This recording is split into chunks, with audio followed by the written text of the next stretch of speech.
თავისუფალ თემაში კი დღეს ერთი უცნაური ფრინველის შესახებ გიამბობთ. ჩიკო ასე ქვია თუთიყუშს, რომელიც ლაპარაკობს და თქვენ წარმოიდგინეთ ლოცვებსაც კითხულობს. რაც ყველაზე საინტერესოა, ფრინველი თავისი პატრონის ტემბრით ლაპარაკობს და ღმერთის ადიდებლად საათობით ლოცულობს. ნატა ქაჯაიამ ეს საოცრება საკუთარი თვალით იხილა. ახლა დღის 12 საათია. ჩიკო შვიდგზის ლოცვებს კითხულობს. მამა აკაკის თუთიყუში ყოველდღე თავის ენაზე უფალს ასიადიდებს.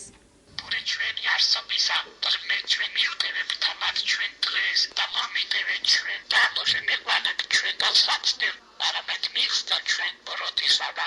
მეტეხის ტაძრის წინამძღვრის მამა აკაკის თუთიყუში უკვე 4 წელია ამოჯახის წევრია. ლოცვების კითხვა ორ თვეში ისწავლა. დღეს 150 სიტყვა იცის. ლოცულობს საათობრივად და მამა აკაკის ტემბრით.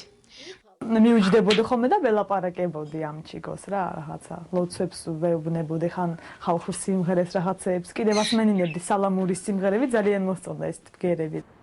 მაშინ როდესაც ჩიკო სახლში ლოცულობს მეტეხის ტაძრის წინამძღვარი დეკანოზი აკაკი მელიქიძე ტაძარში ღვთისმსახურებას აყავლენს. ჩიკო შემოვიდა ისეთნაირად ჩვენს ცხოვრებაში რომ მართლა ოჯახის წევრივით არის და თითქმის როგორც ადამიანს ისეთი ის თვითონ იზიდავს ასეთ ყურადღებას თავისკენ.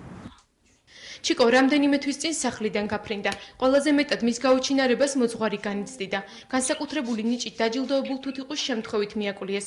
ოჯახი, სადაც ჩიკო 2 კვირა ცხოვრობდა, ეკლესიური გახდა. ოჯახის ერთ-ერთი წევრი კი განიკურნა. იმ ოჯახში დაიწყო ლოცვები, მოფერება და გაგიჟდნენ იფიქრეს ალბათ ისეთი არ არის უბრალო ჩიტი, ალბათ ან მონასტრიდან არის, ან რომელიმე ეკლესიიდან. მე მამამ მოთხრა, რომ ალბათ უფლისნება იყო, იმიტომ ეს ჩიტი გაფრინდა, რომ ეთქობა რაღაცა უჭირთ ამ ოჯახს. ჩვენთან ხატი იყო მობრძანებული, ღვთისმშობლის ხატი და მრევლი მოდიოდა რომ ელოცათ. ხო და ვაი ვეხაც ლოცულობს. ხო და მანამდე დაიწყო ლოცვები რა იმათთან ერთად და გაუკვირდათ კიდეც იმართულცებ ეგონა ერთ-ერთს რომ ხატი მელაპარაკებაო. მოძღვარის ოჯახმა 2 თვის წინ თუთიყუშს მეგობარი მოუყვანა. ახლად ნაყიდ თუთიყუშს სახელი ჩიკომ შეურჩია. მასაც ჩიკო დაარქვა. პატარა ჩიკო 3 თვისაა, ის მხოლოდ 2 სიტყვას უფალო შეგვიწყალენს ამბობს. მეტყველების გაკვეთილებს მამა აკაკის ოჯახის ახალ ბინადარს თავად ჩიკო უტარებს.